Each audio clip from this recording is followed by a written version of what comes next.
Alors, élément d'après, c'est les références utilisées. Là, on est très très proche des mots du texte. On est au niveau de généralité le plus bas, c'est-à-dire que trop va simplement nous compter les mots du texte. Et en l'occurrence, qu'est-ce que l'on voit? Je me suis arrêté sur le mot message. Et qu'est-ce que je trouve comme résultat pour le mot message? Que les mots messages. D'accord? Donc là, on n'a pas pris, on ne s'est pas élevé par rapport au texte. Et trop nous fournit un relevé plutôt systématique des différents mots et de leur fréquence qu'il a retrouvés dans le texte. D'accord pour ça?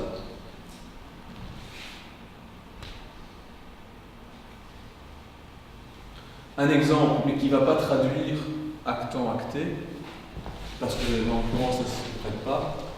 On va parler certainement de la cohérence des messages ou du sens des messages. Alors c'est plutôt une locution, c'est plutôt une expression que réellement actant, acté, mais qui au moins illustre le gauche-droite. Alors, ce résultat-ci vous montre que dans le cadre de mon travail que j'ai rapidement fait en analysant les stocks de compétences, j'ai transformé des tableaux en PDF en texte. Ça fait quoi? Des coquilles. En l'occurrence, toute une série de i qu'on retrouve là-bas partout. Donc, dites-vous aussi que pour une part, certains résultats seront complètement intraitables, parce que issus de la transformation technique, technologique, comme vous voulez, de certains formats ou d'autres. Par rapport à ça, on remarque aussi dans les autres éléments bizarres qu'il y a 114C qui apparaissent. À votre avis, c'est dû à quoi ça?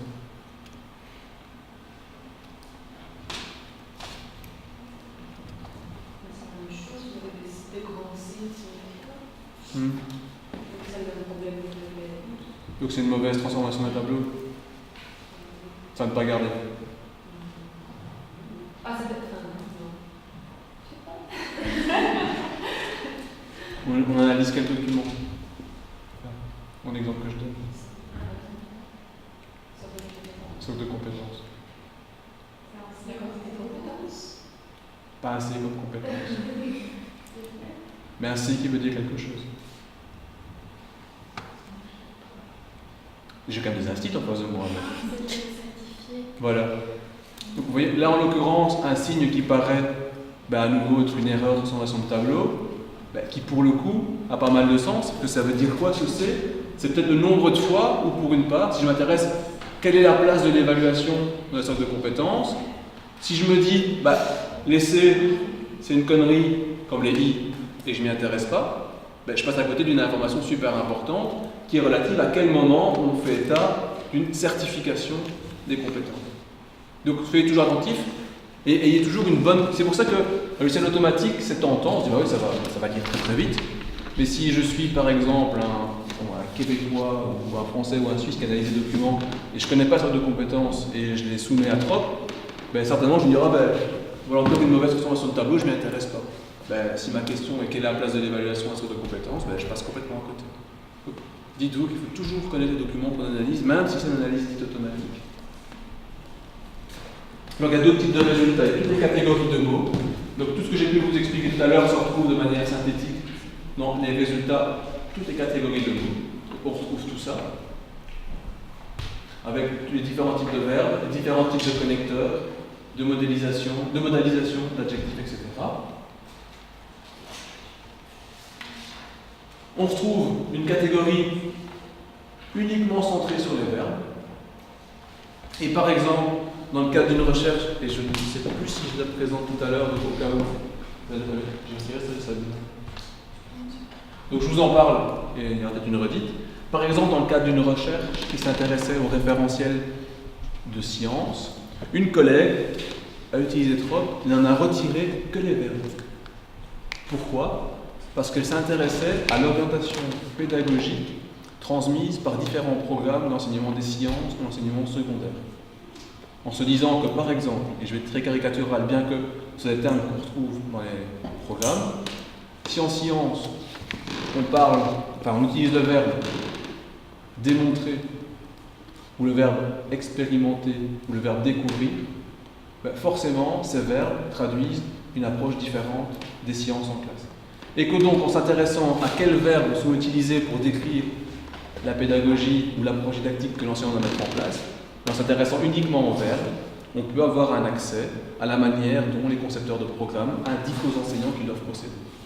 Donc voilà, par exemple, comment trop peut être utilisé pour dire quelque chose au sujet d'un programme, quels sont les verbes que l'on retrouve dans les analyses produites par trop. Alors, il y a des choses sur les adjectifs aussi. Voilà différents adjectifs qui sont contenus dans le document analysé. La même chose sur les substantifs. Donc, je ne vais pas les passer en vue, mais je vous montre ça, différents types de résultats générés par trop. Donc, comme je vous l'ai expliqué, je reprends là-bas les différents types de graphiques, le sens de la lecture et la petite explication que l'on peut toujours retrouver là en bas dans l'onglet expliqué. Donc je reprends pourquoi on celui-là, mais j'en ai parlé. Alors, dites-vous que ce que je vous ai expliqué là en termes de comment les résultats s'enchassent les uns dans les autres, on peut le retrouver dans l'outil scénario. C'est-à-dire que, par exemple, le fait que pour connaissance, on retrouve compétences, connaissances, etc., vous pouvez le retrouver dans l'outil scénario, dont on va parler plus longuement. Alors, on va s'arrêter sur cette diapositive un peu plus longuement. Donc là, je ne sais pas si vous savez lire, je me suis arrêté sur le résultat univers de référence 2 et sur le mot connaissance. D'accord ? Le mot en bleu, c'est connaissance. Et qu'est-ce qu'il me donne comme résultat dans le tableau, comme les résultats ? Il me donne pour le résultat connaissance le mot compétence, compétence, connaissance, compétence, compétence. Alors, est-ce que ce résultat vous indique ou suscite chez vous des réactions particulières ? Donc, je traduis autrement ce que je viens de dire. Pour le résultat connaissance, Trop nous dit que ce qu'il associe lui à connaissance, c'est le mot connaissance lui-même et le mot compétence. Ça ne suscite aucune réaction particulière chez vous. C'est inutile, non ? Pardon ? On aurait pu faire nous-mêmes en regardant le texte. Enfin, il ne donne pas d'autres mots, donc on aurait pu prendre le texte et chercher les mots connaissances et compétences. Oui, mais l'idée là, c'est de se dire que tu vas soumettre des textes de plus ou moins 50-100 pages.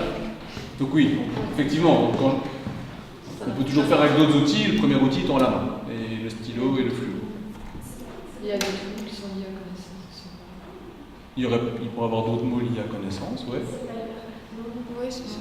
C'est pas hyper pertinent, pourquoi ? Parce que ça va de la connaissance et des compétences. C'est des choses différentes.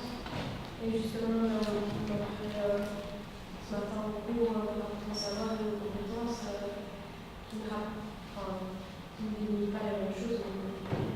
D'accord. Et quelle serait la relation idéale entre connaissance et compétence ? Il doit y avoir une complémentarité entre les deux, mais c'est pas la même chose. La compétence met en œuvre des connaissances. Et là, une lycéenne nous propose quoi ? Une certaine égalité. Une égalité, voire même... C'est la même chose. Même pire. Parce qu'il faut toujours se dire que l'entrée à gauche et l'intitulé, et ce qu'on retrouve là, est ce qui compose l'intitulé.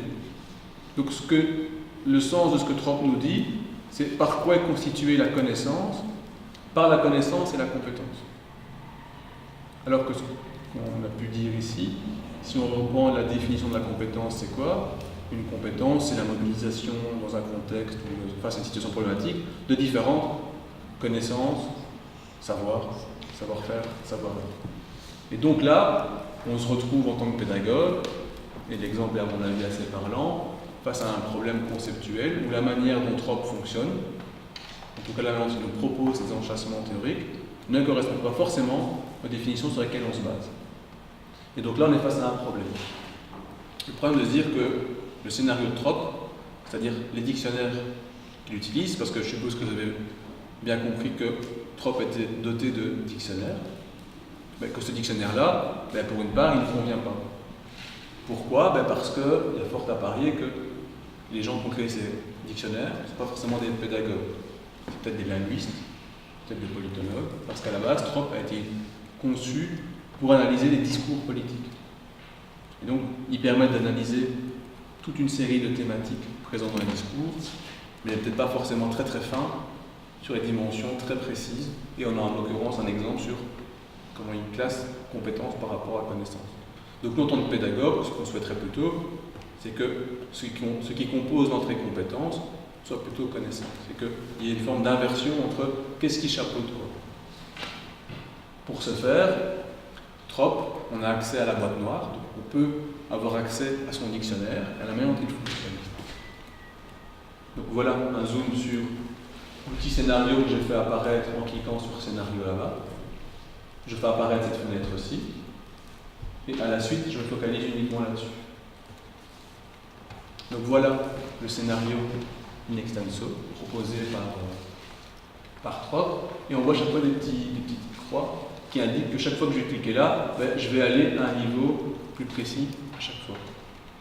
En l'occurrence, j'ai cliqué sur enseignement et je vois que dans enseignement, j'ai école et enseignement, j'ai éducation nationale en France, j'ai pédagogie, j'ai rééducation.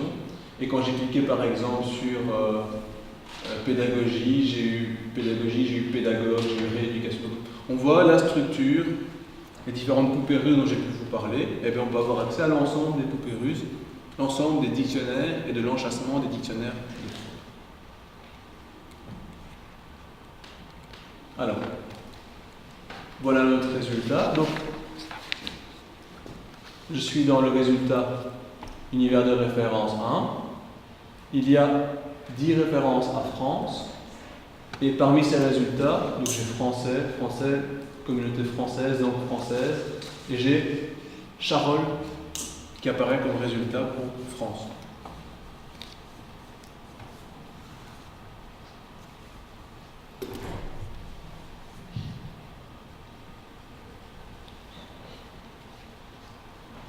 Normal? Non, pas trop. Non, pas trop, et pourtant, si on essaie d'y réfléchir.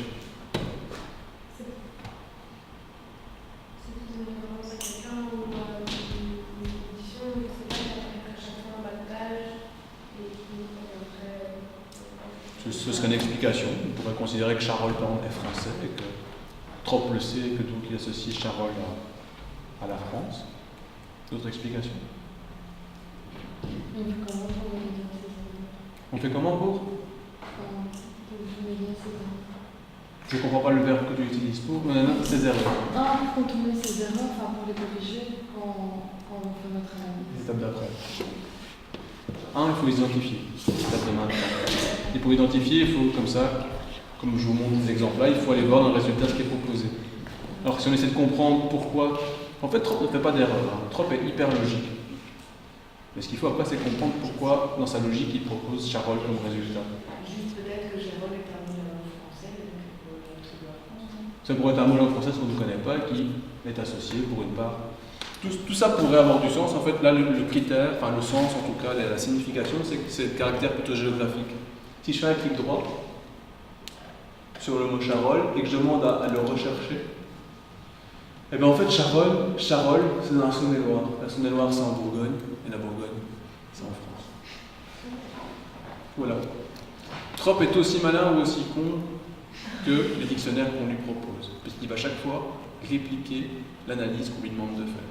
Et si on lui a dit qu'il trouve quelque chose qui est associé à Charolles, associe-le alors à la Bourgogne ou à la France, selon le niveau généralité, parce que c'est comme ça que moi je crée mon dictionnaire. Donc voilà, un des risques d'analyse automatique où on prendrait les résultats sans vigilance aucune.